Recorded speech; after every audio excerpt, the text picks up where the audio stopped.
This is going to be a quick video about how to get your Beehive Pro Smart Sprinkler clock set up if you aren't going and using the app to get it set up, or if you wanted to run it from the clock specifically and not the app. Now, if you do have the app and you get it set up, once you turn the clock on, everything will already automatically be synced, meaning that it will already have all of the zones programmed and ready to go, as well as the times, start times, date, everything will already be done and set up. But in this case, we're going to be starting from the beginning. So what we're going to do is we're going to use our dial here, and we're going to turn it to date / time. So you can go in, make sure you pick the right date, month, year, etc. So it goes by year, date is August in this case, so 8, and then the day. And then you can pick what time specifically it is and adjust it. Once everything's done, and as I was going through, pushing the middle of this button, the dial, is what's going to be your enter button. So that, just so you're aware of that.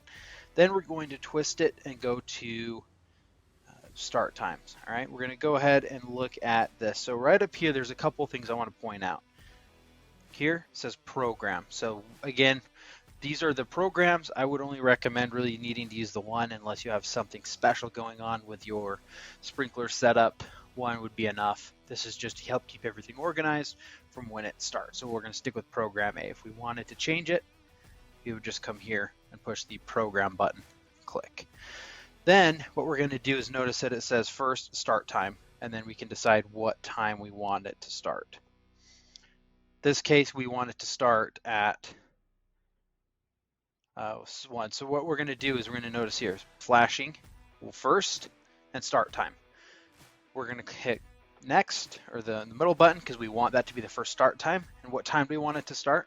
Let's say we want it to start at midnight, so we'll turn the dial to where it says midnight. And we just like that. Perfect. Now, we don't usually want to have more than one start time for each of the programs or zones. That's just overwatering. So once that's all set up, that's all you really need to do there. Everything else looks good. So we're going to hit back.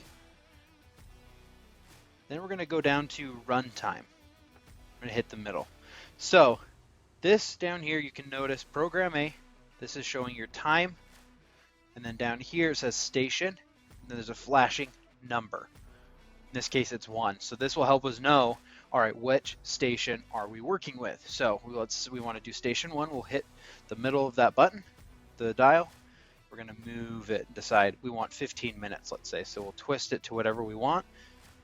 Once you know what you want, you're going to hit the middle button again, and that will cycle you to the next zone, which will be zone 2. We can cycle on, and so on and so forth. Keep moving things. We go through zone 4, zone 5. Now, we move to zone 6 and show there that 0.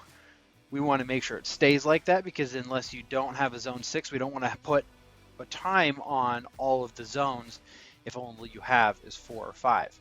So keep that in mind. So if everything else looks good, you don't need to go and cycle through all of them. You can if you'd like, but if you want to, you can also hit back. Once you've got the runtime set up, you're going to scroll down again, so you twist the knob to how often. Go ahead and click that middle button. Now, it's really hard to see, but on this bottom section, it's going to say Sunday, Monday, Tuesday, and so on, all the way to Saturday. Or you can have it say even or odd. So you use the dial to decide. If you know that you want it just every other day, I would say choose even or odd.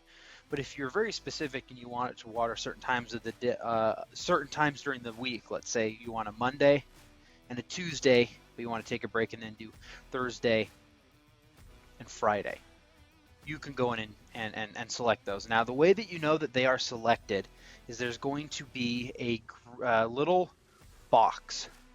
You can kind of notice that there's boxes around some of the letters, but then there's not on others. If it has a box around it, that means it's selected. If it doesn't have the box, it means that it's not selected. So once everything looks good, go ahead and hit back. Don't worry about budget. That is just really just the kind of amount of water coming out there. So don't worry about that. Off button, you don't have to really push it, but you would push there if you ever wanted to turn off your sprinkler clock. So wouldn't recommend needing to do anything there unless you're trying to turn it off manually. And then if we want going up to auto, whenever you click auto, that's just going to get it set up, ready to go. So so that going up to auto and getting that set will get it set up so where we'll go with what the time you've already selected. So in this case, it shows program A, the next start time is at 11, and it will be on Monday tonight. And that's kind of what you wanted to see there.